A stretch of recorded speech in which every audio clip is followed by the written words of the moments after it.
Investigations are still underway following the gruesome murder of 4 Bulgarian nationals at a house in Constantia in Cape Town. According to the police, the bodies of 2 men and 2 women were found with gunshot wounds. The motive for the killings is still unclear.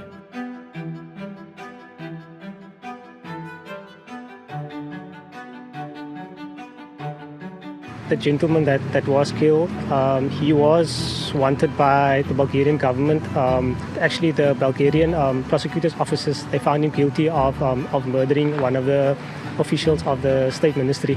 So he was on Interpol's watch list. Bulgarian mobster Krasimir Kamenov, nicknamed Caro, was found shot dead in his Cape Town home last month, along with his wife and 2 other people. He had lived in South Africa for years after fleeing his native Bulgaria to escape various charges, including allegations of murdering a police officer. His ties to high-ranking Bulgarian officials are no secret.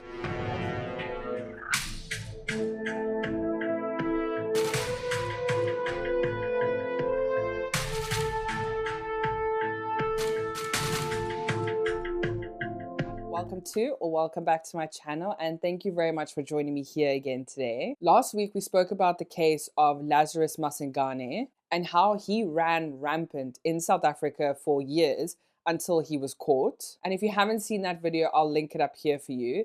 But for today's case, it really tests how beautiful South Africa is, and also how deeply rooted and how dark our crime syndicates really are. And I'm still shocked today about the crimes that are going on in South Africa. And clearly, maybe it's just me, but I had no idea about the crimes that were happening in Cape Town specifically. So with that being said, let's just get straight into today's case. For mature audiences only. On the 25th of May, 2023, 4 people were murdered in their home in Constantia in Cape Town. Multiple gunshots rang out in the home and 4 people were murdered. This included a husband and wife, an au pair, and a personal bodyguard. All 4 were tied up with ropes, gagged, and then shot execution style with a 9mm pistol. So with that, let's start with Constantia itself. Constantia itself is a pretty wealthy area. I would say it ranges from high middle income to very wealthy. And in Constantia, you have big trees, bigger houses, and even bigger security systems. But when reading about this case, something really stuck out to me, and that was the fact that many people said that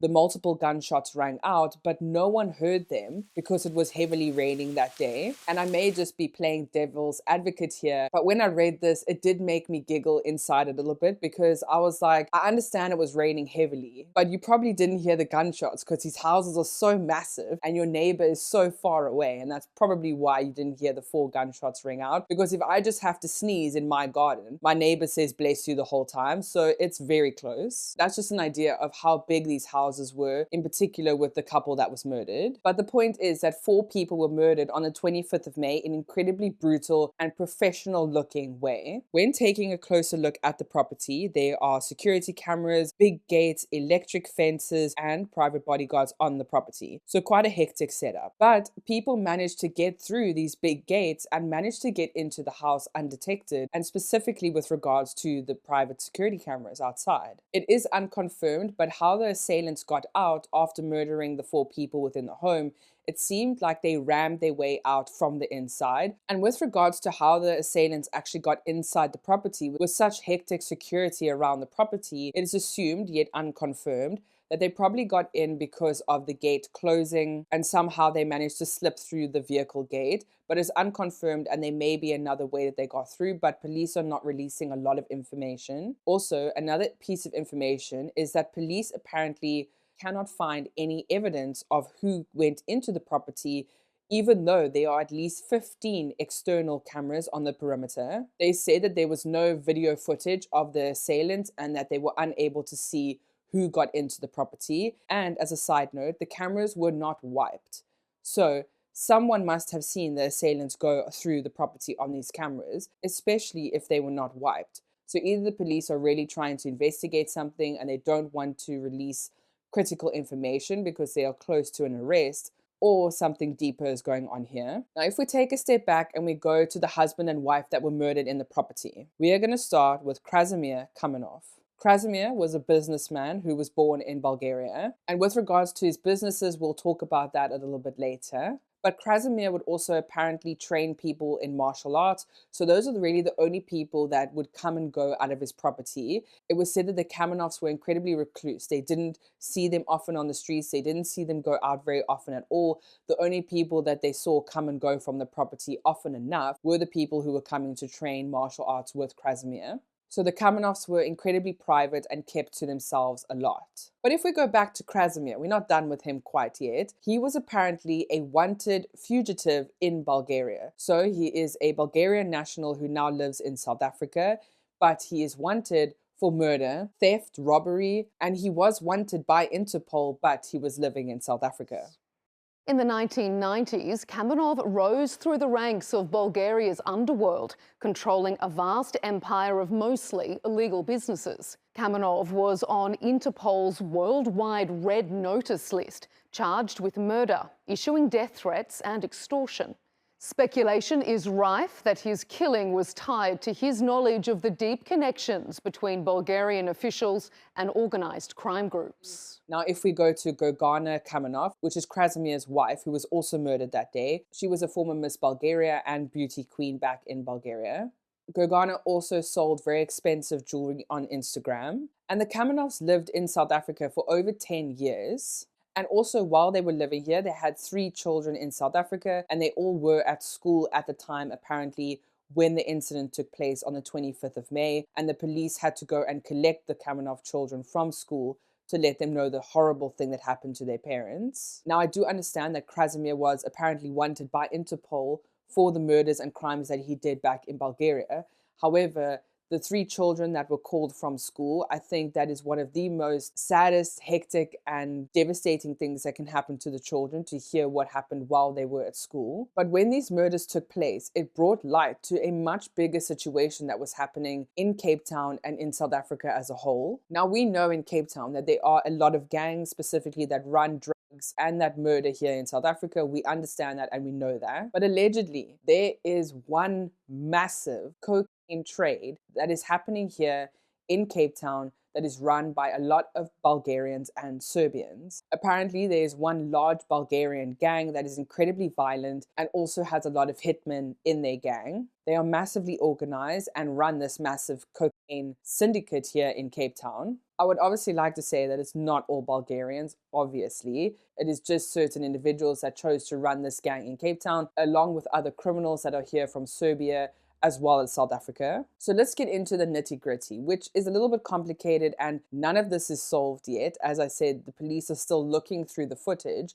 that they apparently can't find anyone on. So it might take a while for anything to happen in this case. But with Krasimir Kamenov, he would often be linked to other crimes in a third-party kind of way. So he would never allegedly be directly involved with the crimes. And often when linked to other crimes, he would often associate them with low-class crimes and low-class people. And these low-class crimes that Krasimir would associate with low-class people would be credit card fraud and burglary and those type of crimes, allegedly. And I say that he was third-party linked to these crimes because in 2018, a Bulgarian couple was murdered in the suburb of Bergvliet. A husband and wife were shot dead, also execution style, gagged, and their hands were tied up.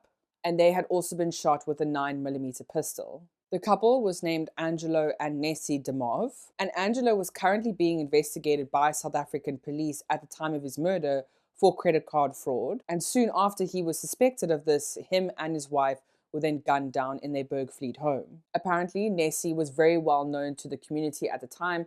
She was a very good baker and a lot of people would come to her to buy her baked goods. However, with the Demov murders in Bergvliet in 2018, in the shed at the back of the house, when police went to investigate this room, basically what they found was Mandrax tablets stockpiled from the floor to the ceiling. And apparently, according to some articles, the Mandrax tablets were wrapped in cling film, then there was cement poured over the cling film, and then there was duct tape placed over the concrete. And they were kind of like stacking them inside the shed outside. And the reason that I said that Krasimir was third-party linked to these crimes, because on the home PC of the Demov family was Krasimir's copy of his ID. Now, why they would have a copy of his ID, I have no idea. But since the murder in 2018, no arrests have been made for the two murders. On the double murder of a Bulgarian couple, Angelo Dimov, along with his wife Nessie Piva in 2018. Angelo Dimov and Nessie Piva were involved in organized crime, and they were involved in trafficking. Krasimir Kamenov knew Angelo Dimov. There, at one point when Angelo Dimov was arrested by the South African police services in 2013, they found Krasimir Kamenov's copy of his identity document on Angelo Dimov's laptop. Did you know Angelo Dimov? Angelo Dimov, yeah, it was a guy. Yeah. They killed him. I remember him and his wife, but it was long ago. He used to, I think he used to deal here with narcotics, things like that. Or credit cards, things like that. Bulgarians, most of the Bulgarians here, they are low class. They work things like that, you know. Do you mean to say that a lot of Bulgarians here are involved in organized crime? During the years, it turned out to be like that. Mm-hmm. You can see that. You see the publications, see everything. Mm. I don't know. I cannot prove that, but what the people say. This is the rumors. Yeah. But that rumors, I think is true, most of them. I don't know. But then, 2 years ago, in 2021, the South African Police Services found a small boat in Saldanha Bay that was carrying almost a ton of cocaine that had all been smuggled in, which apparently was worth 580 million rand on the streets. Police managed to track down all 4 people who were involved in the smuggling, and all 4 were Bulgarian nationals. The cocaine was wrapped in the same way that the Mandrax tablets were wrapped in cling film, cement, and then duct tape. But apparently, the 4 guys that were arrested in this boat in Saldanha Bay, basically one of them spoke out, and they said that they were able to bring in this cocaine because of the loopholes in our South African law, in our import laws. Apparently, there are loopholes that this Bulgarian gang found out about and that are able to bring in this cocaine through, basically. And yes, they are still exploiting these loopholes today, allegedly. And one of the things that were also pointed out about the illegal Bulgarian gangs that are running the cocaine trade in Cape Town, allegedly, is that a lot of these Bulgarian nationals who are coming from Bulgaria are coming into South Africa illegally. Obviously, not all of the Bulgarians are coming to South Africa illegally, but many of the ones that are running the criminal underworld are, and I can only assume that Krasimir coming into South Africa with an Interpol warrant out for his arrest must have managed to get through some kind of loophole to be able to get into South Africa 10 years ago, because we do not have an extradition treaty with Bulgaria, as far as I could find out. However, I think Interpol trumps that, and if someone is wanted by Interpol, you need to respond and you need to send them over to the country. So how he managed to get into the country with an Interpol warrant on his name is up for debate at this point. Also, as a side note, if we go back to the boat in Saldanha Bay, the 4 Bulgarian men that were arrested, 1 or 2 of them, their fingerprints were linked to another drug den in Durbanville that was being built up here in Cape Town. So they were linked to a drug den in Durbanville where they were trying to make cocaine there themselves, but that didn't end up going very well. I think the house burned down somehow, but the drug den there specifically is no longer active. But the fingerprints that were taken from that house there linked to some of the guys on the boat in Saldanha. Also, another side note is that President Cyril Ramaphosa, our president, met with Bulgarian president only 2 weeks before Krasimir and his wife and the au pair and bodyguard were murdered. Apparently, Cyril said in some news articles that they were trying to strengthen their ties with Bulgaria, but under extremely hush-hush circumstances. So what the meeting was about, we could only leave guesses at this point. And according to some articles, and this is no way of any proof at all, but some articles stated that the number 1 place for criminal Bulgarians to run, so if they wanted in Bulgaria for heavy crimes like murders, assaults, if they are trying to leave Bulgaria, the number 1 place for these criminals to come is South Africa. And the article also then said the number 2 place was Dubai. So clearly there is somehow that they're able to get in here undetected and also to be able to get through customs, but unconfirmed and only according to some articles. But also with regards to this case and the gangs being able to bring in this much cocaine, apparently Cape Town is such a good place for a lot of criminals to be because we have so many ports of entry. We have our beautiful oceans where they're able to bring boats in which have massive containers. And while doing some research, it said that only between 2 and 6% of the entire world's container system is checked, because containers are going back and forth. Millions of containers are going back and forth every day. And it is kind of unrealistic for immigration officials at the ports to even go through these containers on a daily basis. So they randomly pick containers, and sadly only 2 to 6% are actually looked at. So a lot of animals are being brought in via these containers. Obviously drugs are being brought in, and that is one way that it is said that apparently cocaine and other drugs and illegal activity is being brought into Cape Town. Not only do we have our oceans, but we also have air or airplanes, and people are able to bring things through our airports. We also have massive road links, trucks that are going from the tip of Africa all the way back to Cape Town. So there is a lot of ways that everything can happen and be brought back to Cape Town. But sadly, specifically with the Bulgarian cocaine trade that's happening in South Africa at the moment, or the Bulgarian gangs, allegedly there were a lot of detectives that were working very deeply in these cases, but sadly a lot of them have now retired. So while SAPS is trying to figure out who's going to work on these cases, obviously the criminals are still criminalizing. They're not going to wait for police to figure out who's going to be the detective on the case.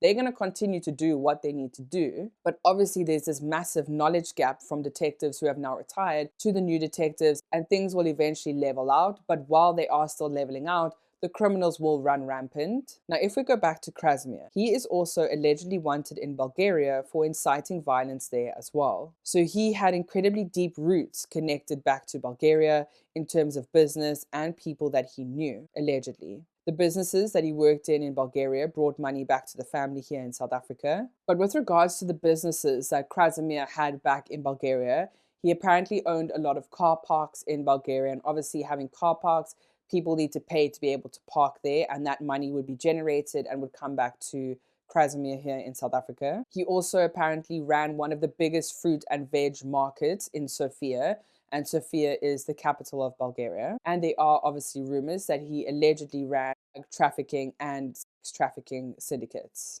but all alleged and unproven. But if we go to the human trafficking side for a second, but allegedly there's a club in Cape Town that is run by a Bulgarian national, and this man who runs the club is apparently very good friends or family friends with Krasimir, and this club has also been linked allegedly to human trafficking. So either it is an incredibly small world for Krasimir, or Krasimir has his finger in many pies. So there seems to not be a lot of information or consequences that are being brought for the murder of these 4 people. And I know that police are probably trying to solve the case, but either their hands are tied in terms of information, DNA, evidence from the case, or there is something deeper and something else is holding them back from being able to solve this case. But you may also be asking yourself, why was Krasimir Kamenov murdered? But we may never know the real answer to this question. But some of the rumors circulating on some of the articles that I read was that Krasimir actually wanted out of this life. He didn't want this life anymore.